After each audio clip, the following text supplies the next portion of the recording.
नमस्कार दोस्तों, मैं हूं अजय त्रिपाठी। माधवी क्लासेस में आपका हार्दिक स्वागत है। हम हिमालय के बारे में बात कर रहे थे। हिमालय की हमने उत्पत्ति देखी।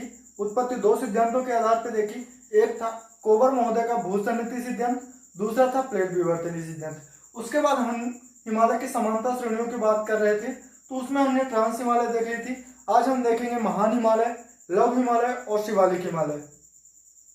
शुरुआत करेंगे हम महान हिमालय से। महान हिमालय के बाद लघु हिमालय, लघु हिमालय के बाद हम शिवालिक हिमालय में बात करेंगे। तो महान हिमालय देखते हैं। तो महान हिमालय कहाँ से? पश्चिम में जम्मू कश्मीर में एक पर्वत पड़ता है, नंगा पर्वत। नंगा पर्वत पश्चिम में है, जम्मू कश्मीर के पश्चिम में अवस्थित है।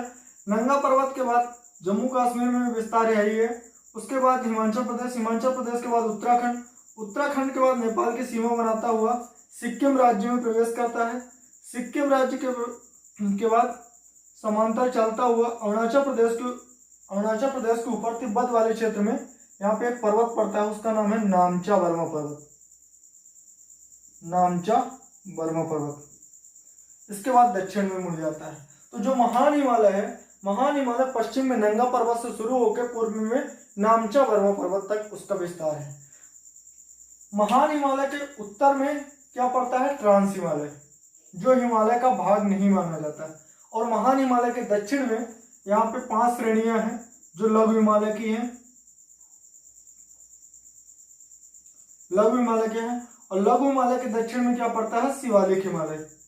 तो ये वाला क्षेत्र हो गया ट्रांस हिमालय का। इसी को ट्रांस हिमालय को पार हिमालय भी कहते हैं। ये नंगा पर्वत से नामचा वर्मा पर्वत तक हो गया महान हिमालय। महान हिमालय के बाद पड़ता है लघु हिमालय, लघु हिमालय के बाद पड़ता है शिवालिक हिमालय। हम बात कर रहे हैं महान हिमालय पे।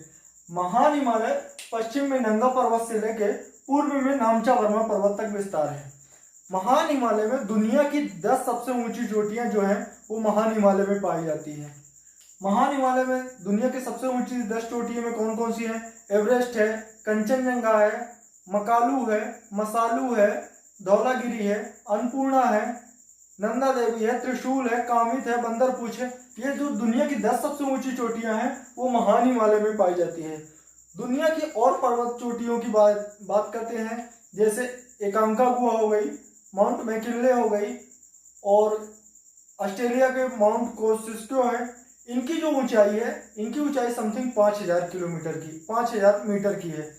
और लेकिन जो महान हिमालय में अवस्थित पर्वत शिखर हैं उनकी ऊंचाई आपको 8000 तक देखने को मिलती है। जैसे हम एवरेस्ट की बात करते हैं तो एवरेस्ट की जो ऊंचाई है वो है 8850 मीटर, यानी 8850 मीटर की ऊंचाई है। तो आज हम देखेंगे महान हिमालय में अवस्थित पर्वत शिखर। तो हम बात करते हैं इसमें कैसे क्वेश्चन पूछा जा सकता है। तो सिंपली आपसे क्वेश्चन पूछा जा सकता है, महान हिमालय की सबसे पूर्वी चोटी कौन सी है? तो सबसे पूर्वी चोटी कौन सी है? नामचा वर्मा।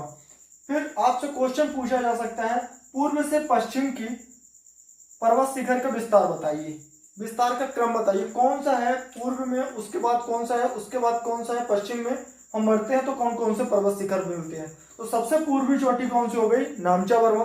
नामचा वर्मा के बाद सिक्किम में एक चोटी है, पर्वत चोटी, उसका नाम है कंचनजंगा। कंचनजंगा। अभी हम पूर्व से पश्चिम का विस्तार देख रहे हैं। तो पहले सबसे पूर्वी चोटी कौन सी है? नामचा वर्मा। नामचा वर्मा के बाद पड़ती है कंचनजंगा। कंचनजंगा के बाद क्या पड़ती है? नेपाल में अवस्थित है मकालू। मकालू के बाद नेपाल में अवस्थित है एवरेस्ट। एवरेस्ट के बाद नेपाल में अवस्थित है कौन सी? मसालू। मसालू के बाद नेपाल में ही अवस्थित है अन्नपूर्णा। अन्नपूर्णा के बाद नेपाल में अवस्थित है धौलागिरी।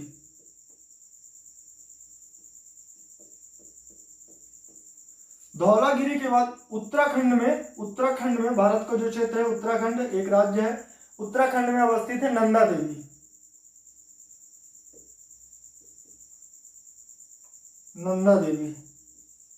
नंदा देवी के बाद उत्तराखंड में आपको कई पर्वत चोटियां मिलेंगी। जैसे मिलेंगी आपको पहले त्रिशूल मिलेगी, त्रिशूल के बाद आपको मिलेगी बंदरपूछ, बंदर पूछ के बाद आपको मिलेगी, बंदर पूछ के बाद कौन सी है? बद्रीनाथ। बद्रीनाथ के बाद आपको कामित। तो आपसे पूर्व से पश्चिम का क्रम पूछेगा तो आप कैसे बताएंगे? तो सबसे पूर्वी चोटी हो गई नामचा बर्मा, नामचा बर्मा के बाद आती है कंचनजंगा, कंचनजंगा के बाद आती है मकालू, मकालू के बाद आती है एवरेस्ट, एवरेस्ट के बाद आती है मसालू, और मसालू के बाद आती है अन्नपूर्णा, अन्नपूर्णा के बाद आती है धौलागिरी, और धौलागिरी के बाद आती है नंदा देवी। ये आपको पूर्व से पश्चिम का क्रम पूछ लिया। और आपकी ये जो बड़ी बड़ी चोटियां हैं, जैसे सबसे बड़ी चोटी हो गई एवरेस्ट, हिमालय की सबसे बड़ी चोटी कौन सी है? एवरेस्ट। दूसरे नंबर में आती है कंचनजंगा।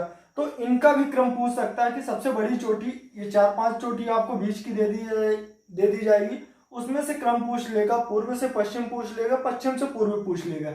अगर आपको पश्चिम से पूर्व पूछता है वो भी क्रम याद होना चाहिए, और पूर्व से पश्चिम पूछता है तो वो भी क्रम बनना चाहिए। तो पूर्व से हम क्रम देखते हैं, तो सबसे पूर्वी चोटी हो गई नामचा बर्मा, दूसरे नंबर की हो गई कंचनजंगा, तीसरे नंबर में हो गई मकालू। अपन पश्चिम की ओर बढ़ रहे हैं। मकालू के बाद आती है पश्चिम की ओर एवरेस्ट, एवरेस्ट के बाद पश्चिम में आती है मसालू, मसालू के पश्चिम में आती है अन्नपूर्णा, अन्नपूर्णा के पश्चिम में आती है धौलागिरी, धौलागिरी के पश्चिम में आती है नंदा देवी। अगर आपको इन्हीं चोटियों में पूर्व से पश्चिम से पूर्व का क्रम पूछे, अगर आपको धौलागिरी से देता है, ऑलमोस्ट 5 बड़ी बड़ी जो चोटियां उन्हीं के बारे में पूछता है, धौलागिरी से आपको याद होना चाहिए। तो धौलागिरी के बाद पड़ती है अन्नपूर्णा, अन्नपूर्णा के बाद पड़ती है, हम पूर्व की ओर जा रहे हैं तो धौलागिरी के जब पूर्व में जाएंगे तो अन्नपूर्णा पड़ेगी, अन्नपूर्णा के पूर्व में जाएंगे तो मसालू पड़ेगी, मसालू के पूर्व में जब हम जाएंगे तो एवरेस्ट पड़ेगी, और एवरेस्ट के जब हम पूर्व में जाएंगे तो मकालू पड़ेगी, और मकालू के पूर्व में जाएंगे तो कंचनजंगा पड़ेगी, और कंचनजंगा के पूर्व में जाएंगे तो नामचा बर्मा पड़ेगी। इस तरह से आपसे पूर्व से पश्चिम तक क्वेश्चन पूछे जा सकते हैं, इनका क्रम पूछा जा सकता है। और आपसे कैसे क्वेश्चन पूछे जा सकते हैं? तो आपसे क्वेश्चन पूछा जा सकता है हिमालय की सबसे ऊंची चोटी कौन सी है? तो हिमालय की जो सबसे ऊंची चोटी है वो है एवरेस्ट। एवरेस्ट की ऊंचाई कितनी है? तो एवरेस्ट की जो वर्तमान में ऊंचाई है वो है 8850 मीटर की। ये कहां पे अवस्थित है? तो एवरेस्ट है नेपाल में अवस्थित है। एवरेस्ट कहां पे अवस्थित है? नेपाल में। नेपाल में इसे किस नाम से जाना जाता है? तो एवरेस्ट जो है उसको नेपाल में सागर माथा के नाम से जाना जाता है, सागर माथा। इसको तिब्बती भाषा में क्या कहा जाता है? तो एवरेस्ट को तिब्बती भाषा में क्या कहा जाता है? चेमोलुंगमा, चेमोलुंगमा। चेमोलुंगमा का अर्थ होता है पर्वतों की रानी, पर्वतों की रानी। ये एवरेस्ट से क्वेश्चन पूछा गया है। यानी आपको हिमालय की सबसे ऊंची चोटी पूछा जाए तो हिमालय की भी सबसे ऊंची चोटी कौन सी है? Mount Everest. महान हिमालय की सबसे ऊंची चोटी पूछा जाए तो महान हिमालय की भी सबसे ऊंची चोटी कौन सी है? Mount Everest. दुनिया की सबसे ऊंची चोटी पूछा जाए तो दुनिया की भी सबसे ऊंची चोटी है कौन सी? Mount Everest. आपको दुनिया की दूसरी सबसे ऊंची चोटी पूछा जाए तो हम कल बात कर चुके थे, केटू जो है, केटू, इसको दूसरा नाम क्या है? Godwin Austen, Godwin Austen. ये दुनिया की दूसरी सबसे ऊंची चोटी है। हिमालय, माउंट एवरेस्ट है हिमालय में अवस्थित। माउंट एवरेस्ट के बाद दूसरे नंबर में केटू का स्थान आता है, लेकिन केटू को हिमालय का भाग नहीं माना जाता। केटू जो है वो ट्रांस हिमालय के काराकोरम श्रेणी में अवस्थित है। केटू जो है ट्रांस हिमालय के काराकोरम श्रेणी में अवस्थित है।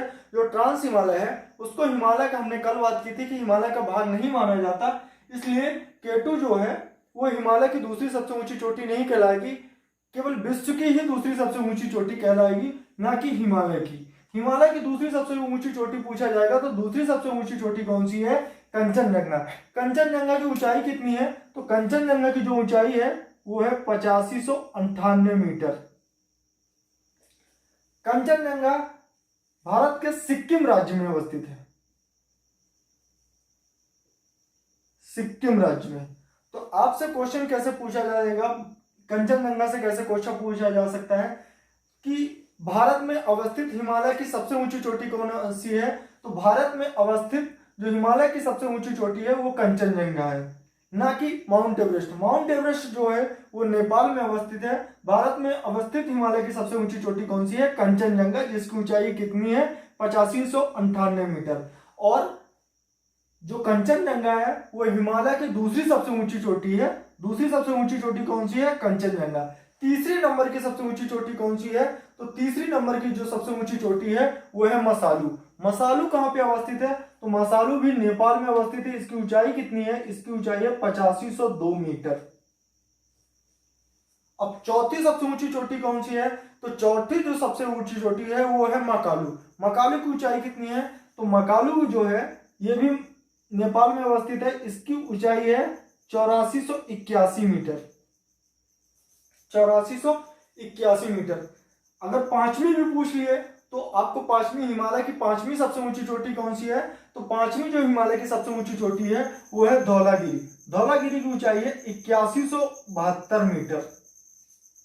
8172 मीटर। जो धौलागिरी है ये भी नेपाल में अवस्थित है। अन्नपूर्णा है ये भी नेपाल में अवस्थित है। मसालू जो है वो भी नेपाल में अवस्थित है। एवरेस्ट जो है वो भी नेपाल में अवस्थित है।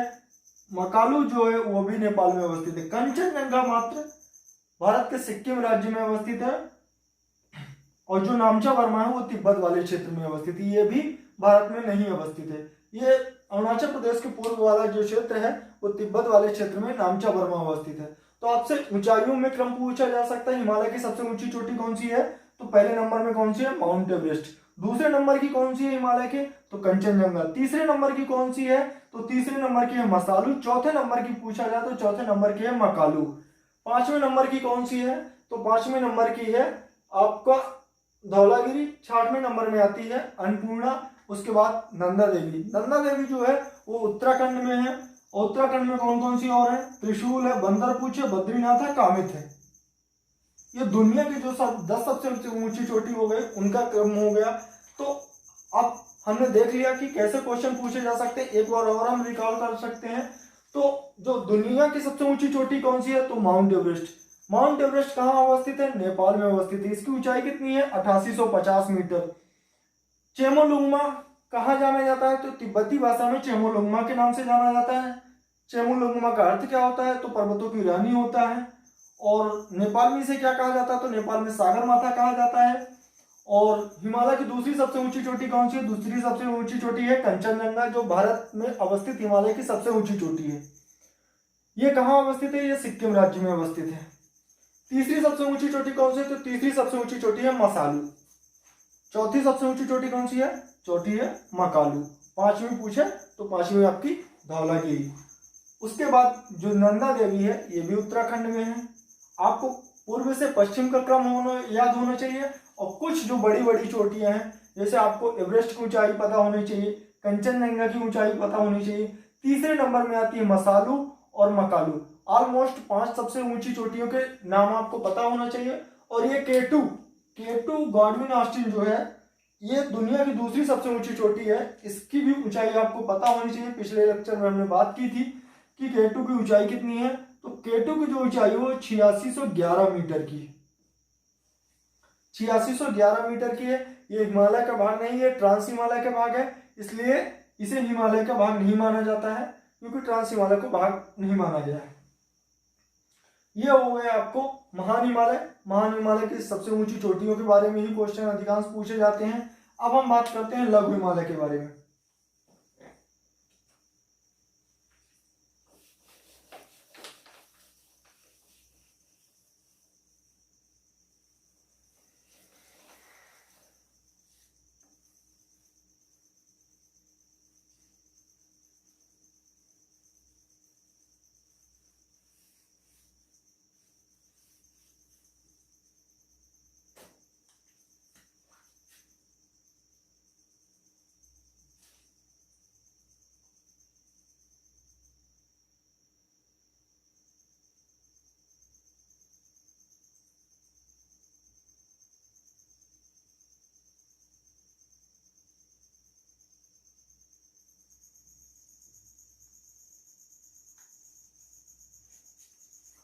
तो जो लघु हिमालय है वो महान हिमालय के दक्षिण में अवस्थित है। लघु हिमालय 5 समांतर श्रेणियों में विभाजित किया है। तो एक ये आपको यहाँ पे पड़ता है कौन सा, महान हिमालय कहाँ से है, जम्मू कश्मीर से लेके, जम्मू कश्मीर में नंगा पर्वत से लेके पूर्व में नामचा वर्मा पर्वत तक, नामचा वर्मा पर्वत के महान हिमालय के दक्षिण में पड़ता है लघु हिमालय। लघु हिमालय 5 समांतर श्रेणियों में विभाजित है। वो श्रेणियां कौन कौन सी है, तो यहाँ पे जम्मू कश्मीर में पड़ती है पीर पंजाल श्रेणी, पीर पंजाल श्रेणी के बाद हिमाचल प्रदेश में पड़ती है, हिमाचल प्रदेश में कौन सी श्रेणी पड़ती है, तो धौलाधार श्रेणी, और उत्तराखंड में आपको पड़ती है मसूरी श्रेणी, और उत्तराखंड और नेपाल के क्षेत्र में पड़ती है नागटिब्बा श्रेणी। नागटिब्बा श्रेणी के पश्चिम पूर्व में कौन सी श्रेणी पड़ती है, तो नागटिब्बा श्रेणी के पूर्व में पड़ती है महाभारत श्रेणी। तो सबसे पश्चिमी श्रेणी लघु हिमालय की जो सबसे पश्चिमी श्रेणी है वो कौन सी श्रेणी है, पीर पंजाल श्रेणी।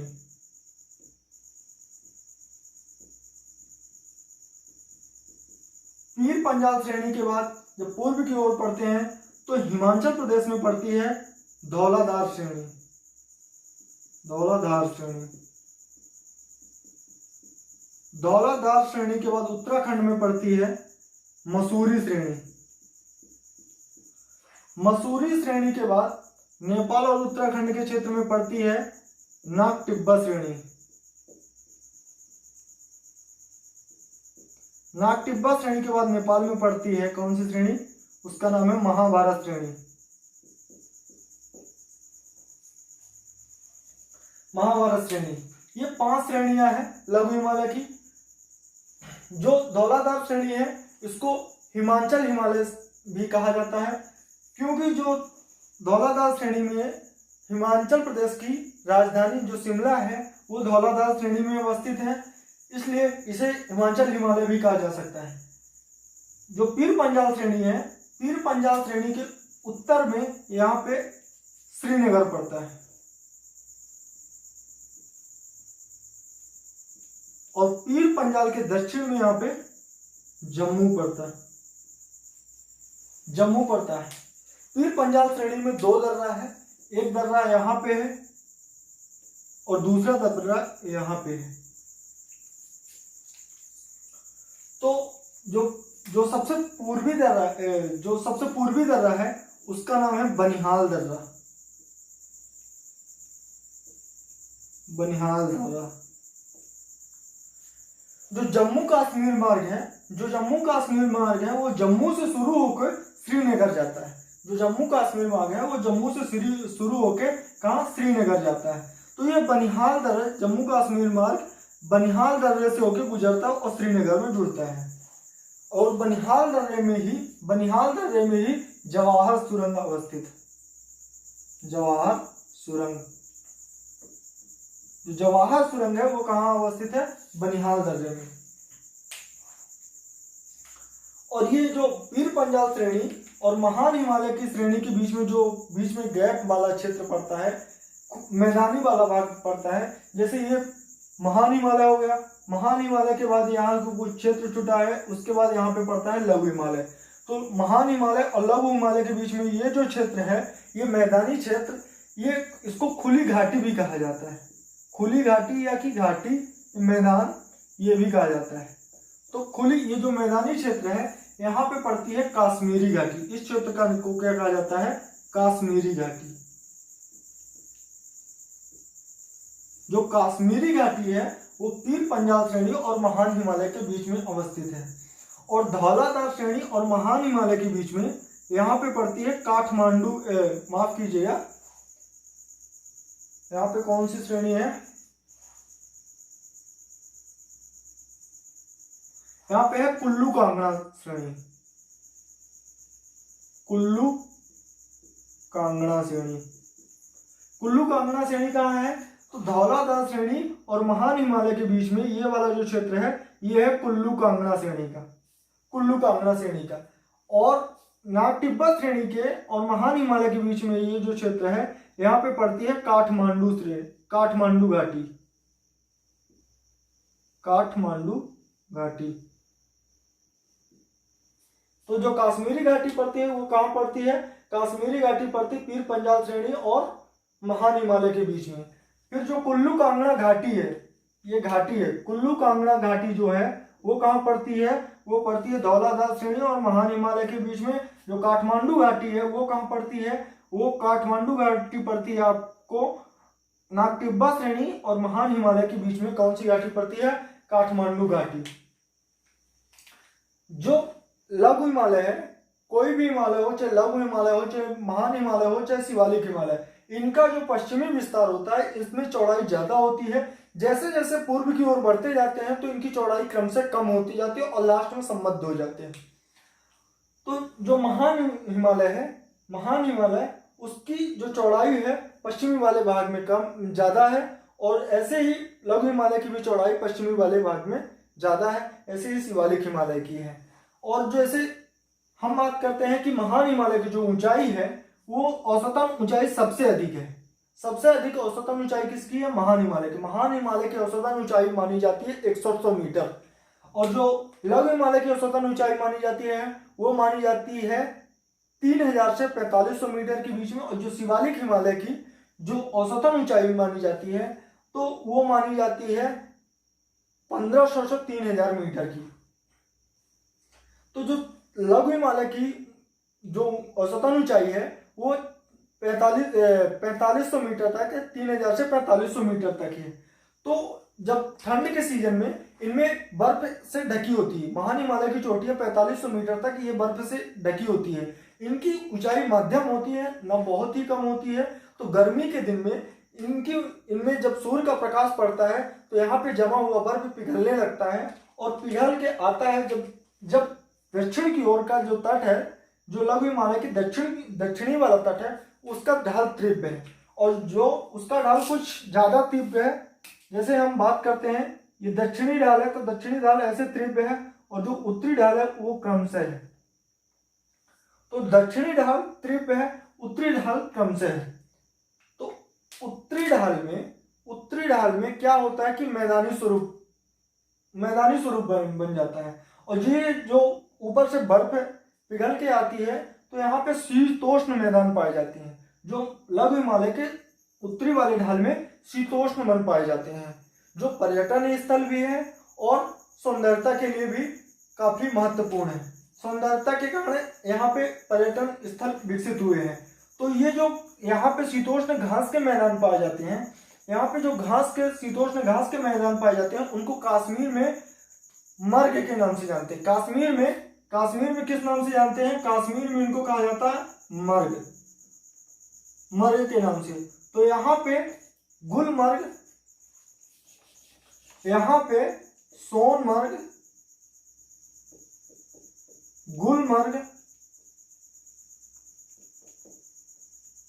टनमर्ग,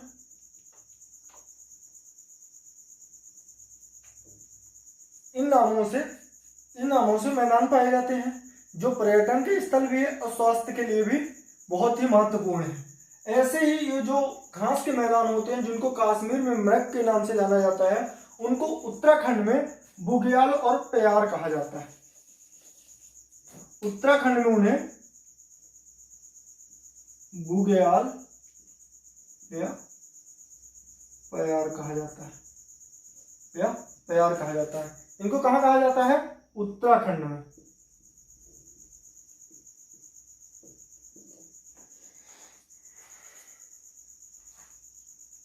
तो पीर पंजाल श्रेणी में कौन कौन से पर्यटन आपको मतलब कश्मीर वाले क्षेत्र में कौन कौन से पर्यटन स्थल मिल जाएगा, सोनमर्ग, गुलमर्ग, टनमर्ग। और आपको धौलाधार श्रेणी के पास में आपको कौन कौन से पर्यटन स्थल मिल जाएंगे, तो यहाँ आपको मिल जाएगा शिमला के बाद और कौन सा मिल जाएगा, तो मिल जाएगा मनाली, डलहौजी। ठीक है। ऐसे आपको मसूरी श्रेणी में कौन कौन से पर्यटन स्थल मिल जाएंगे, तो मसूरी श्रेणी में आपको मिल जाएगा मसूरी ही मिल जाएगा, नैनीताल मिल जाएगा, नैनीताल के बाद रानीखेत के बाद आपको मिल जाएगा, रानीखेत के बाद बिंडसार मिल जाएगा, बिंडसार के बाद अल्मोड़ा मिल